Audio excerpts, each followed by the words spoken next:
اگر آپ اس کو ڈیپ ڈگ کریں گے، دنیا کی جتنی کتابوں میں سیدنا عمر پہ یہ الزام لگایا گیا کہ وہ نعوذ باللہ حضرت فاطمہ کے قاتل ہیں،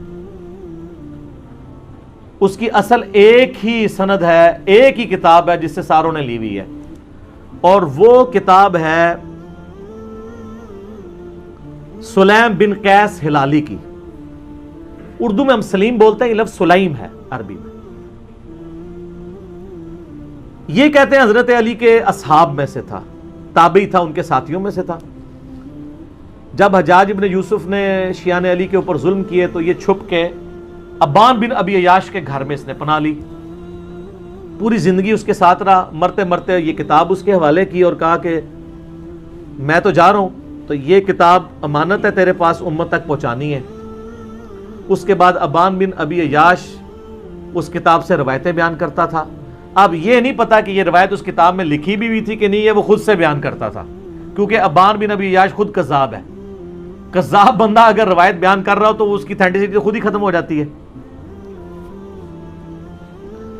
ابان بن ابی عیاش وہ ہے جس کو صحیح مسلم کے مقدمے میں امام مسلم نے لکھا ہے کہ یہ کذاب جھوٹا راوی ہے،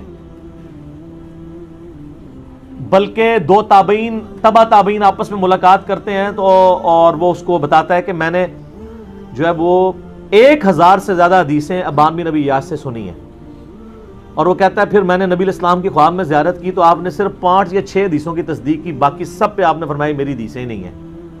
ابان بن ابی عیاش کا یہ حال ہے۔ یہ 140 ہجری میں یا 146 ہجری میں فوت ہوا ہے۔ کذاب۔ یہ اس نے واقعہ گھاڑ کے بیان کیا ہے۔ دنیا میں جہاں بھی آپ کو واقعہ ملے گا نا، ابان بن ابی عیاش کے حوالے سے ملے گا، اور وہ کہے گا جی مجھے جو کتاب ملی تھی سلیم بن قیس ہلالی کی، اس سے۔ اور یہ نہ سمجھیے گا یہ صرف سنی سے کہہ رہے ہیں کذاب ہے۔ علامہ خوئی جو ہیں اہل تشیع کے، وہ بھی کذاب سمجھتے ہیں اسے۔ شیعہ کے نزدیک بھی جھوٹا راوی ہے، لیکن یہ سودا چونکہ وہ ذاکرین نے بیچنا تھا، اور مجھے دکھ ہے بعض علماء بھی یہ سودا بیچ رہے ہیں شیعہ کے۔ ان کو تو کم از کم شرم و حیا کرنی چاہیے کہ اس کی سند ثابت بھی ہے کہ نہیں۔ پہلے تو سند کے ساتھ واقعہ ثابت کریں، اگلی بات تو بعد میں ہوگی۔ جب ایک چیز ثابت ہی نہیں ہے اور آپ وہ سودا بیچ رہے ہیں اور اتنی بڑی بات کر رہے ہیں، بالکل جھوٹا واقعہ ہے یہ۔ کوئی سیدنا عمر قاتل فاطمہ نہیں ہے، ورنہ مولا علی پوری زندگی کبھی بھی کمپرومائز نہ کرتے۔ مولا علی کو یہ حدیث نہیں پتا تھی، بخاری و مسلم دونوں میں حدیث ہے، فاطمہ میرے جگر کا ٹکڑا ہے، جس نے فاطمہ کو تکلیف دی اس نے مجھے تکلیف دی، اور جس نے فاطمہ کو قتل کیا ہو مولا علی اس کے ساتھ ہوں، اور اپنی بچی کا رشتہ ام کلثوم کا اس کو دے دیں۔ اور یہ وہ چیز ہے جو شیعہ کی کتابوں میں موجود ہے۔ وہ تعویل کرتے ہیں کہ جی وہ زبردستی لیا تھا، انکاری کوئی نہیں ہے۔ ذاکرین انکاری ہو جائے، ذاکرین تو ہے ہی جاہل ہے نا، ان کے پاس تو علم ہے ہی نہیں ہے۔ حضرت عمر چاہتے تھے میری اہل بیت کے ساتھ نسبت کام آئے مجھے قیامت والے دن، تو حضرت علی سے ان کی بچی کا رشتہ مانگا۔ تو اس طرح ہوتا۔ پھر حضرت علی رضی اللہ تعالیٰ عنہ چیف جسٹس کا عہدہ قبول کرتے حضرت عمر کے دور کے اندر کہ تو میرے بیوی کا قاتل ہے تو ہاں میں تیرا عہدہ قبول کرتا ہوں۔ اور ناج البلاغہ سے میں نے خطبہ بتایا، جنگ قادسیہ میں جانے سے روکا ہی مولا علی نے کہ عمر اگر تو مارا گیا تو پیچھے ہمارا ستیہ ناس ہو جائے گا۔ ان کی جان کو قیمتی سمجھتے ہوتے، اپنے بیوی کی قاتل، اور بیوی نہیں صرف جنتی عورتوں کی سردار۔ بخاری مسلم میں حدیث ہے میری بیٹی فاطمہ جنتی عورتوں کی سردار ہے، اور ترمذی میں آگے الفاظ ہیں حسن و حسین جنتی نوجوانوں کے سردار ہیں۔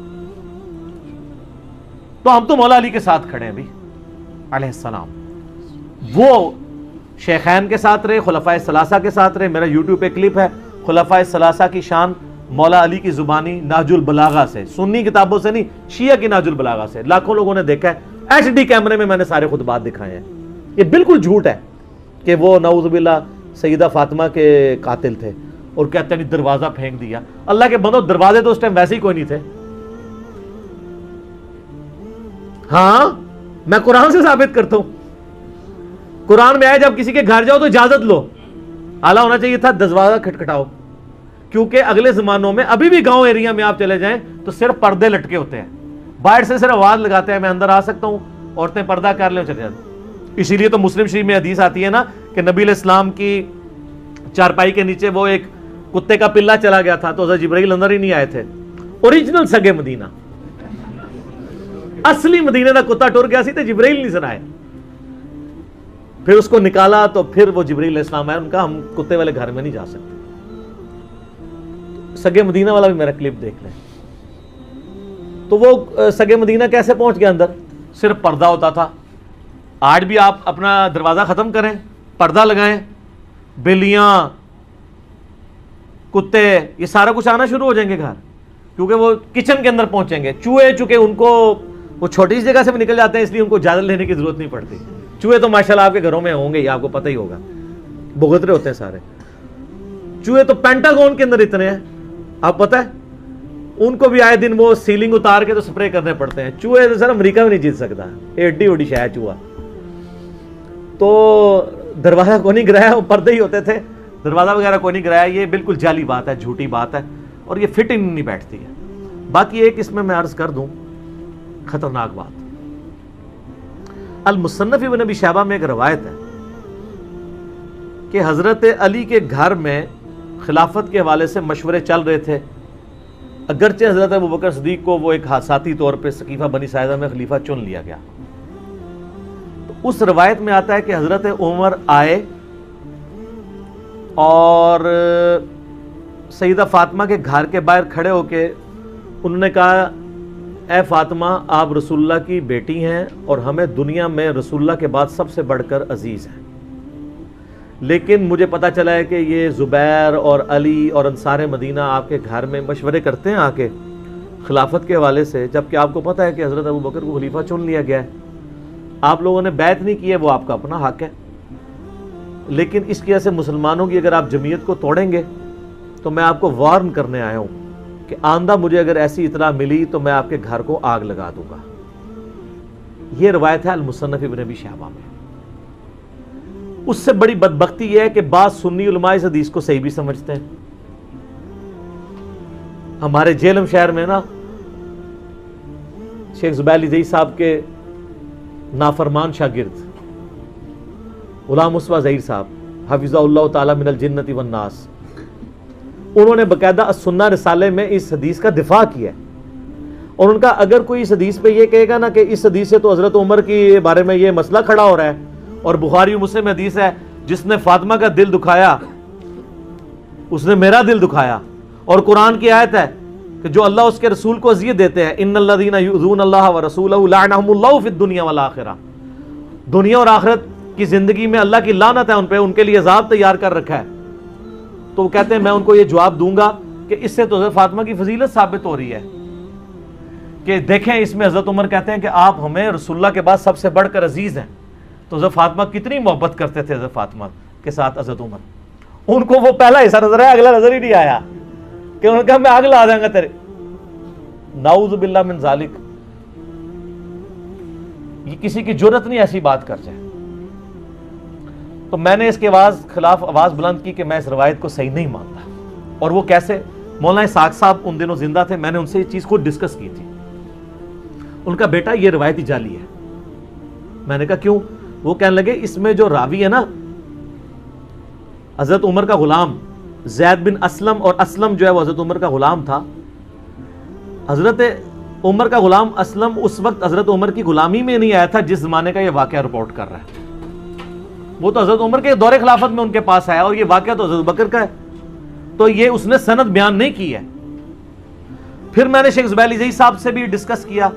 انہوں نے کہا یار میں اس حدیث کو پہلے تو صحیح سمجھتا تھا، لیکن مجھے فیصل آباد سے بابا جی نے کال کی. کون؟ مولانا اسحاق صاحب.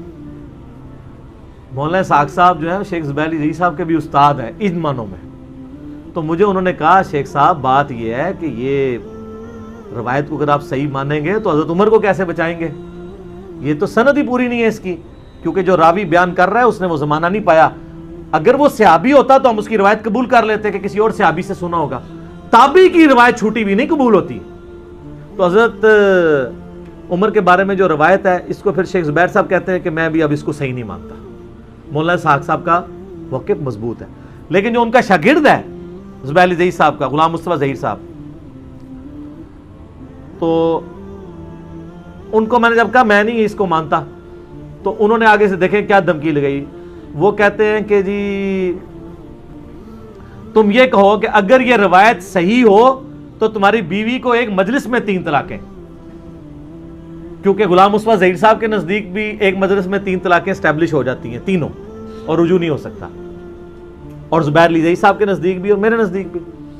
تو یہ ان کا تقیہ کلام ہے کہ چلو اس کی بیوی فارغ کرو. تو میں نے ان کو پتا کہ میں نے پھکی والا جواب دیا. میں نے کہا اگر یہ روایت صحیح ہو تو مسلک اہل حدیث کو 3 طلاقیں، جس مسلک میں حضرت عمر کی ایسی توہین بیان ہو، کیسی وڈی پھکی دی تھی. میں کہا میری بیوی نو نہیں تو آڈے فرقے نو 3 طلاقاں، جس فرقے میں یہ روایت صحیح ہو. یا سنہ رسالے میں دفاع کیا ہوا انہوں نے اس روایت کا. ہمارے نزدیک یہ روایت بالکل جعلی ہے، اور یہ نعوذ باللہ من ذالک انتہائی گستاخی ہے. چاہے کسی نے بھی کیا کہ حضرت فاطمہ کو جا کے کوئی دھمکی لگائے اس طریقے سے، تو دھمکی تک تو مصنف ابن ابی شیبہ سے چلیں، وہ لولے لنگڑے محدثین کا سہارا لے کے جو آج کے دور کے جو صحیح کہتے ہیں.